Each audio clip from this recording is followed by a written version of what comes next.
Electronics and all the other good stuff, and lies about what I want to do today is do one last lecture on obedience and conformity, and I want to do a practical application of these topics. And I picked this one because it's a nice interplay of conformity, obedience, and an issue that has shaped Western civilization. So we're going to look at how the books of the Christian New Testament were picked. So it seems odd, but it really is a fantastic example of conformity and obedience in action. So one of my goals, actually as I was trying to say before we get started, one of my goals is to integrate the social sciences into one coherent picture. I've said this at the very beginning of this class, and this is one of the practical examples of this to go, historians study this, textual scholars study this, and social psychologists can get involved here. So what we're going to look at is this nice interplay of conformity and authority in picking the books that have shaped the past 2,000 years. Let's see if we can get this going. Alright, so for this lecture, I'm going to ignore any questions about the accuracy of these manuscripts and of these claims. That is outside the scope of social psychology.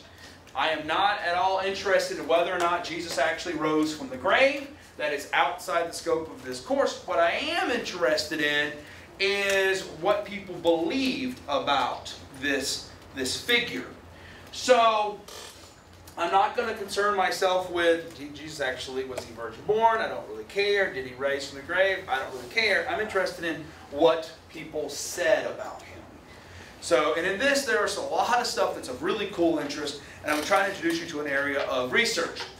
One issue that's of interest is what books are in the Christian scriptures and what are not. I don't know if you're aware, but there's 27 books that are there now, but there's at least 27 more that could have been there. There were lots of stories circulating about this man, Jesus. And at different times and at different places, there were other books that people read and were said were canonical. That is, that were worthy of being followed. So the question becomes, how were the books that we have chosen? If you're just trying to think of the answer that you've sort of been given, there's one answer that you hear a lot in many churches about which ones were chosen. It comes down to a word. Apostle, that's good. We're going to actually see that matters. Because what I heard growing up a lot was one word: inspiration. That's right. So we're gonna look at this issue of inspiration.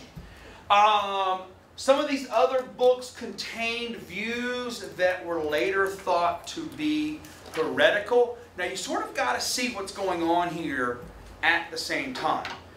Many people are writing books giving multiple different perspectives of this man Jesus, and some of the perspectives got to be seen as the right one, and some were seen as the wrong one. And one particular wrong one is called Docetism. Has anyone heard of Docetism?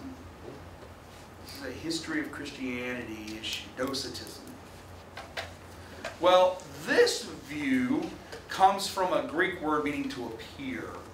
And these people believed that Jesus wasn't really human, he only appeared to be a human.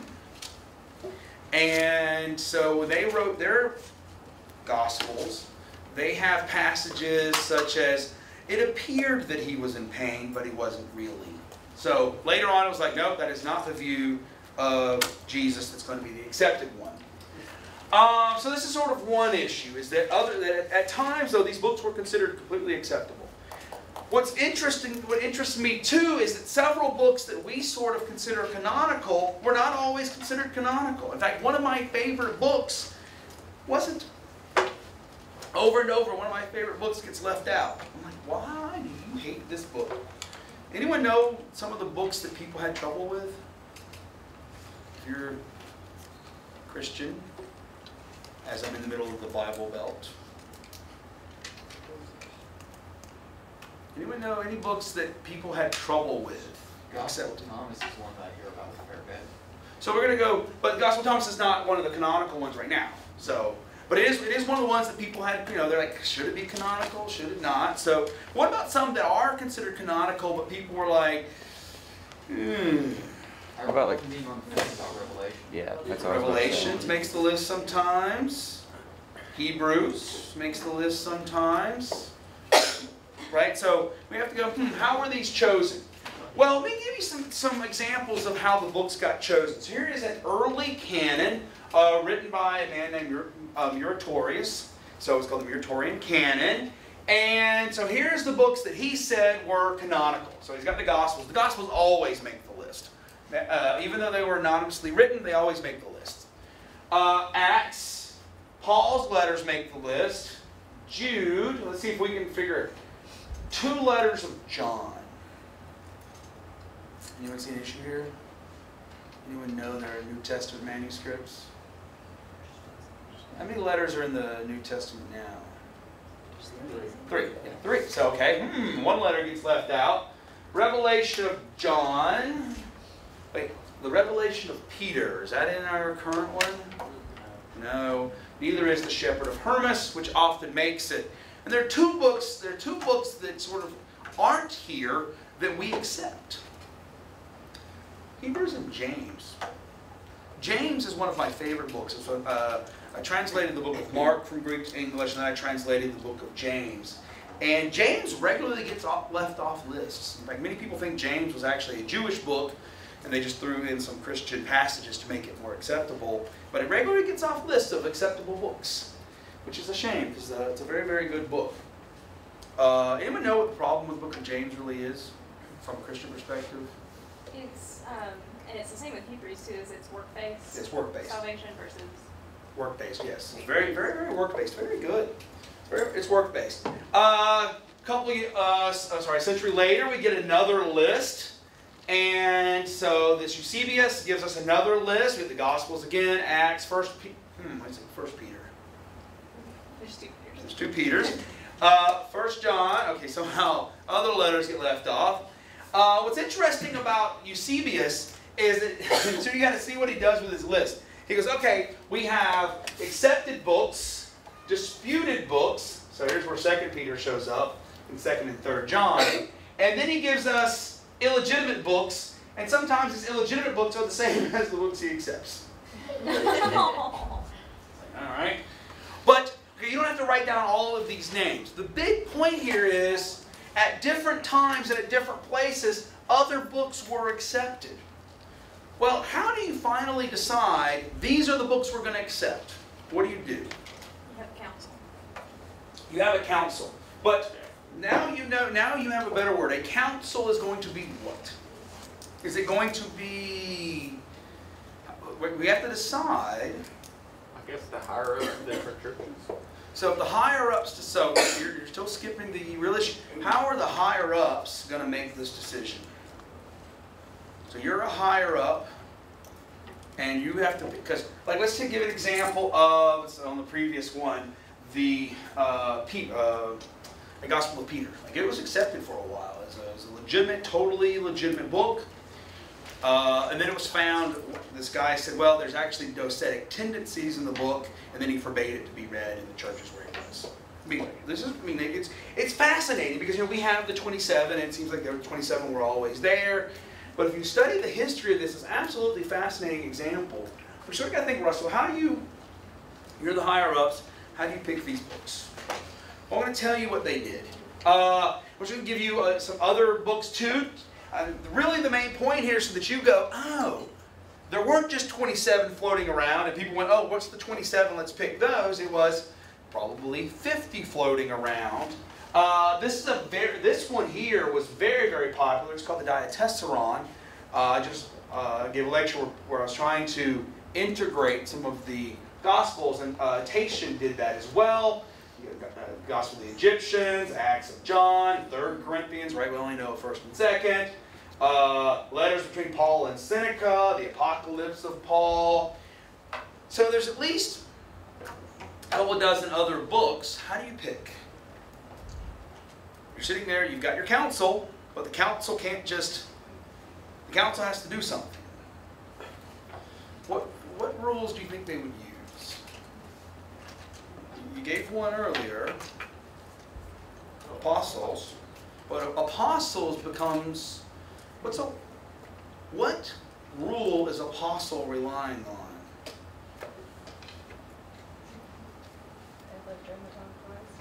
Well, but think about Mark. Mark is not written by an apostle. Luke is not written by an apostle. The letters of Paul are not written by apostles, but they have what? Begins with A, and it was the topic of last lecture. Authority. Authority, yes, Emily, you've saved yourself from your lie. All right, so we have multiple different lists. So I'm going to tell you the rules that they use, and authority is going to be one of them. I think about apostle, could be eyewitness, but you got to think Mark is not an eyewitness. Mark is reporting, Mark was Peter's secretary, so Mark is reporting what Peter told him. Right? Gatherings of Christian leaders were determined this. And so I'm going to tell you the rules they used. I'm going to give you a little history here because actually it's very fascinating to go how these were finally chosen. And I got really intrigued by this because James kept not making the list. Really, that's when I was like, what is wrong with the book of James? I love the book of James. It's a lot of good advice. All right, so there were a couple of synods in Hippo and in Carthage that decided this. And they fixed the 27 books we know now. And did anybody else as a child have to memorize the 27, all of them, or the 66, all of them? I did. You think you can do it now? I can do it. If I got you started. I knew Mark, Luke, John, and Acts letters, and I was, that's right. First and Second Corinthians. No, I dropped off. There you drop off. And that's the New Testament. Then some stuff like in Revelation. Right? Revelation. Right. All right. So they're gonna establish these as the canonical ones, right? And nothing else is going to be read in church in the name of divine scripture. So what rules did they use? There were three principles that they used. Orthodoxy. Orthodoxy. That sounds like a word. What's another word for orthodoxy? You're establishing what is the orthodox accepted opinion to be enforced by authority. I mean, we don't like to think of it that way, but orthodoxy also is a nice mixture. Like we all sort of agree on the orthodox, which is if we're all accepting and if we're all deciding what's going to be the orthodox opinion, what is that? There's a word for it.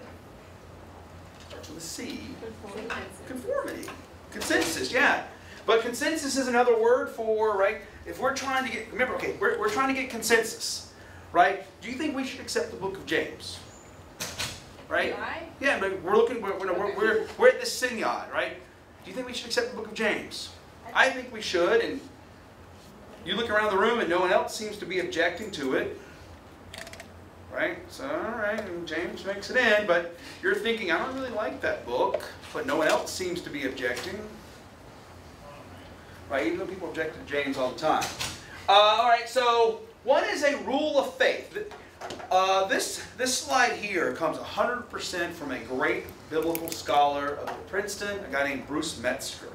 I think Bruce Metzger is absolutely wonderful. I've read half dozen of his books. And this here is from one of his, I'm trying to remember, is it the text of the Greek New Testament or something like that? Can you spell this? Yeah, Metzger.